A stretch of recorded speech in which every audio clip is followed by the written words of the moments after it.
महाराष्ट्र की राजनीति में अजित पवार के कथित हादसे को लेकर विवाद और गहराता गया। एनसीपी एससीपी विधायक रोहित पवार ने इस मुद्दे पर शिवसेना प्रमुख उद्धव ठाकरे से मुलाकात की। रोहित पवार ने दावा किया कि उन्होंने हादसे से जुड़े सभी सबूत उद्धव ठाकरे को सौंपे हैं। उनका कहना है कि महाराष्ट्र में अब तक इस मामले में एफआईआर दर्ज नहीं हुई है। साथ ही उन्होंने सीबीआई जांच शुरू न होने पर भी सवाल उठाए। रोहित पवार ने कहा कि इस पूरे मामले की पारदर्शी जांच जरूरी है। महाराष्ट्र की सियासत में अजित पवार के कथित हादसे को लेकर एक नया विवाद सामने आया। एनसीपी एससीपी के विधायक रोहित पवार ने शिवसेना प्रमुख उद्धव ठाकरे से मुलाकात कर इस मामले में जुड़े कई अहम मुद्दे उठाए। रोहित पवार ने कहा कि उन्होंने हादसे से संबंधित सभी सबूत उद्धव ठाकरे को सौंप दिए हैं। साथ ही उनसे अनुरोध किया कि वह इस मुद्दे को जोरदार तरीके से उठाए। रोहित पवार का आरोप है कि इतने बड़े मामले के बावजूद महाराष्ट्र में अभी तक एफआईआर दर्ज नहीं की गई। उन्होंने यह भी कहा कि इस मामले में तक सीबीआई की जांच शुरू नहीं हुई है, जो कई सवाल खड़े करता है। रोहित पवार ने मांग की है कि पूरे मामले की निष्पक्ष और पारदर्शी जांच होनी चाहिए। उनका कहना है कि इस हादसे की जांच धारा 12 के तहत की जानी चाहिए। इसके साथ ही एयर इंडिया से जुड़े पहलू की भी जांच जरूरी है। उद्धव ठाकरे साहब को मैं और हम जो सब कार्यकर्ता हैं उनसे मिले। हमारे पास जो प्रूफ है अजित दादा के एक्सीडेंट के बारे में या जो भी कंट्रोवर्सी है या कॉन्स्पिरेसी है, सब प्रूफ उनको मैंने दिए। उनके पास भी कुछ मुद्दे थे, उन्होंने मुझे यहाँ पे दिए हैं।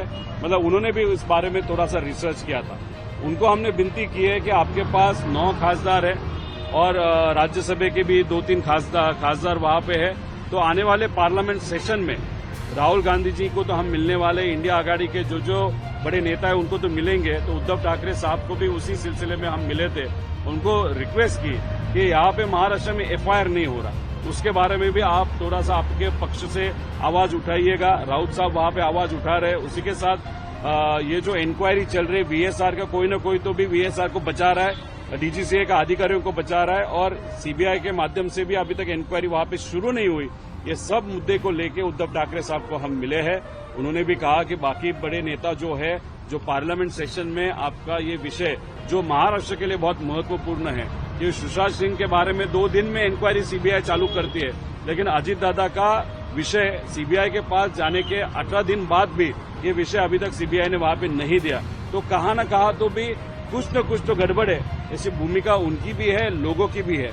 इसलिए ये 9 तारीख को जो पार्लियामेंट है उसमें जो इंडिया आघाड़ी के सब नेता है उनसे भी हम वहां पे मिलेंगे। एकनाथ शिंदे जी को भी, क्योंकि वो सत्ता में है और उन्होंने भी एक भूमिका वीएसआर के खिलाफ वहां पे ली थी, वो भी मुद्दा उनसे कल या परसों उनको मिलकर हम लेंगे।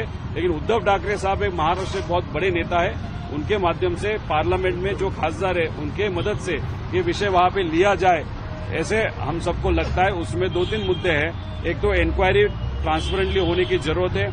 सेक्शन 12 के अंतर्गत दादा के एक्सीडेंट की भी इंक्वायरी और एयर इंडिया का भी इंक्वायरी जो है 12 रूल के अंतर्गत होना बहुत इंपॉर्टेंट है। सीबीआई इंक्वायरी के बारे में भी। और तीसरी बात, अगर टीडीपी का जो नेता है वो अगर मंत्री है और टीडीपी के वीएसआर के अगर रिलेशनशिप है और वो और डिटेल में कैसे रिलेशनशिप है, आज प्रेजेंटेशन मैंने वहां पे दिखाया।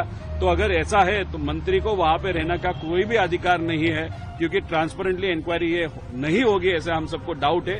ये भी विषय हमने उद्धव ठाकरे साहब के सामने आज यहाँ पे इस बैठक में जो 45 मिनट तक बैठक चली उसमें वहां पे हमने लिया है। राष्ट्रवादी के नेता के इलेक्शन सामने आ रहे हैं नहीं, इनके साथ मतलब उद्धव ठाकरे साहब के साथ जो चर्चा हुई सिर्फ और सिर्फ इस इंक्वायरी के बारे में चर्चा हुई थी। बाकी कोई भी राजकीय पॉलिटिकल मुद्दा वहां पे हमने नहीं लिया।